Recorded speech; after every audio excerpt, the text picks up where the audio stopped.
Magandang araw mga kaalagad at welcome sa part 2 ng ating reaksyon tungkol sa latest live ni Krishna. Kung napanood ninyo ang unang part, alam nating hindi lang basta simpleng live ang nangyari dahil ang daming napag-usapan at ang daming kulitan ni Krishna kasama ang kanyang mga supporters. At sa part 2 natin ngayon mga kaalagad, mas makikita natin ang isang bagay na talagang nakakatuwa kay Krishna. Simple lang siya, hindi kailangan laging bongga, hindi kailangan lahat ng bagay ay gawing seryoso. At higit sa lahat mga kaalagad, kapag komportable na siya sa kanyang mga supporters, talagang lumalabas ang kanyang pagiging palabiro. Kaya isa-isahin natin ang mga naging topic sa kanyang live. At simulan natin sa isang bagay na siguradong marami ang makakarelate. Habang nag-live si Krishna mga kaalagad, nagbiro siya tungkol sa pag-inom. Parang sinabi niya na pabayaan na daw niya ang kanyang sarili dahil matagal na siyang hindi umiinom. At syempre mga kaalagad, may isang supporter agad ang nag-comment. "Huwag ka nang uminom ha. Simple lang naman ang payo." Dahil siguro concern lang din sa kanya ang supporter. Pero ang sagot ni Krishna, depende. At sinabi pa niya na hindi naman daw talaga maiiwasan yon.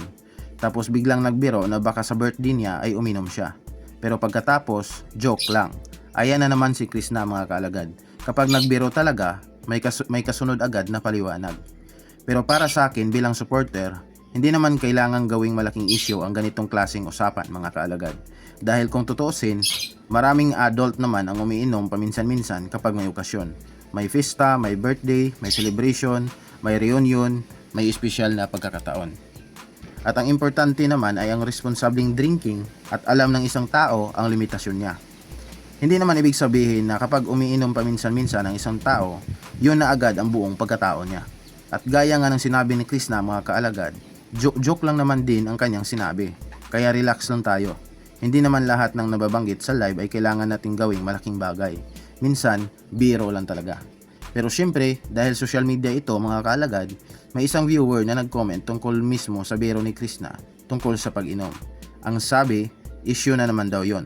At si Krishna naman agad ding sumang-ayon. Parang ang dating ng sagot niya, issue na naman yan. At alam naman daw niya na may mga taong kahit ano ang lumalabas sa bibig niya, binibigyan agad ng ibang kahulugan. Dito ako napangiti bilang reaktor. Dahil minsan talaga sa social media mga kaalagad, kapag may mga taong naghihintay lang ng isang maliliit na bagay para magkaroon ng pag-uusapan. Nagbiro ka, issue. Nagkwento ka, issue. Tahimik ka, issue pa rin. Kaya minsan, mahirap din talaga kapag public figure ka o vlogger. Kahit simpleng statement, may iba't ibang interpretasyon mga kalagad. Pero ang maganda kay Krishna sa pagkakataong ito, hindi niya naman ginawang malaking away. Sinagot niya lang, nagbiro at nagpatuloy sa kanyang live. At yun ang magandang attitude. Hindi kailangang lahat ng comment ay patulan. Hindi kailangang lahat ng sinasabi ng ibang tao ay sagutin ng mahaba. Minsan sapat na yung ay issue na naman tapos move on. Dahil kung bawat maliit na bagay ay bibigyan natin ng malaking enerhiya, tayo rin ang mapapagod. At ito, isa sa pinaka-favorito kong moment sa live ni Krishna. May isang supporter na nag-comment, ayos lang yan, pero pag natapos na mga problema mo, magpaganda ka. At ang sagot ni Krishna, diretso, walang paligoy-ligoy, no need na, maganda na ako, period, hahaha. Ayan, confidence ni Krishna mga kaalagad. At bilang supporter, honestly, nakakatuwa rin yung ganitong confidence niya. Hindi naman niya kailangang patunayan sa lahat na maganda siya. Kung komportable siya sa sarili niya, magandang bagay yun. At totoo naman, hindi naman kailangang sobra-sobrang make-up o kung ano-anong artificial na bagay para lang masabing maganda ang isang babae. May mga taong bagay sa make-up, may mga taong mas gusto ang natural look, at may mga taong katulad ni Krishna na okay lang sa simpleng mukha. Ang importante mga kaalagad, komportable ka sa sarili mo. At ang pinaka nakakatuwa pa, sinabi rin ni Krishna na hindi naman siya marunong magkolorete sa mukha. Parang hindi ko rin alam kung paano gawin yan. At yun ang pagiging simple niya. Hindi siya yung tipong kailangang laging bongga. Nagkwento rin si Krishna mga kaalagad tungkol sa pagbabago ng kulay ng kanyang balat. Sabi niya, nung nasa city pa siya at nagtrabaho, mas maputi siya. At understandable naman yun.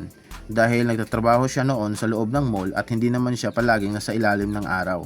Ngayon naman nasa bukid na siya, mas exposed sa araw, mas maraming outdoor activities, kaya natural lang na magbago rin ang kulay ng balat. At ayon sa kanya mga kaalagad, morena talaga siya. At para sa akin, wala naman talagang problema doon. Murina, mamputi, kayumanggi, lahat maganda. Hindi naman dapat ikahon ang kagandahan sa isang kulay lang ng balat mga kaalagad. Kung tutuusin, yung pagiging natural ni Krishna ang isa sa mga bagay na nagustuhan ng maraming supporters sa kanya. Hindi siya kailangang magpanggap ng ibang tao. Kung ano siya, yun siya. At kung gusto niyang magpaganda sa future, okay. Kung gusto niyang manatiling simple, okay din. Choice niya yun mga kaalagad. Ang mahalaga, masaya siya sa sarili niya dahil malapit na rin ang kanyang birthday. Siyempre, may nagtanong, mag-aayos ka ba sa birthday mo? At ang sagot ni Krishna, siyempre, mag-aayos daw siya, magbibihis, pero simple lang, normal lang, walang sobrang bonggang preparation, at may isang bagay pa siyang sinabi na nakakatuwa, wala raw siyang photoshoot. At hindi rin daw siya magpapagawa ng tarpaulin. So ibig sabihin mga kaalagad, birthday celebration lang. Simple, relax, walang kailangang patunayan. At alam naman natin mga kaalagad, hindi naman lahat ng birthday kailangan magiging parang celebrity event. Minsan, sapat na yung may magandang damit, may simpleng pagkain, may mga taong mahalaga sa'yo, at syempre may cake mga kaalagad. Pero dito naging nostalgic ang kwento ni Krishna.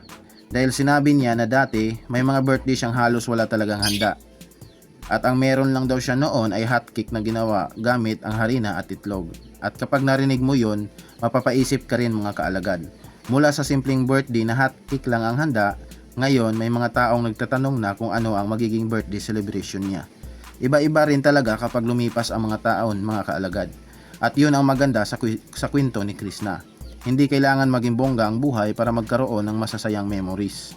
Minsan, yung simpleng pagkain na pinagsaluhan ninyo noon, yun pa ang pinakamasarap na alalahanin. At kung titingnan natin ang buong live na ito ni Krishna mga kaalagad, mapapansin natin na hindi naman kailangan napakalaking event para maging masaya ang isang creator kasama ang kanyang supporters. May nagtanong tungkol sa alak, may nag-comment tungkol sa kanyang hitsura, may nagtanong tungkol sa birthday, may nagbigay ng advice, at si Krishna naman sinagot sila isa't isa. May mga seryosong sagot, may mga biro, may mga pagkakataong nagtatawanan, at yun ang magandang atmosphere ng isang community. Hindi naman kailangan palaging may drama mga kaalagad. Hindi kailangan palaging may away, hindi kailangan palaging may controversy, minsan kwentuhan lang. At bilang supporter, yun naman ang gusto natin makita mga kaalagad. Yung masaya siya, yung komportable siya, yung nakapagkwento siya ng walang takot na bawat salita niya ay magiging malaking issue. Ang tungkol naman sa sinabi niyang maganda na ako, period, mga kaalagad, Krishna, confidence is the key. Pero syempre, may dagdag lang tayo bilang supporter. Maganda ka man o hindi sa paningin ng ibang tao, ang pinaka-importante ay maganda ang tingin mo sa sarili mo. Dahil hindi naman natin kailangang mabuhay para lang sa validation ng ibang tao.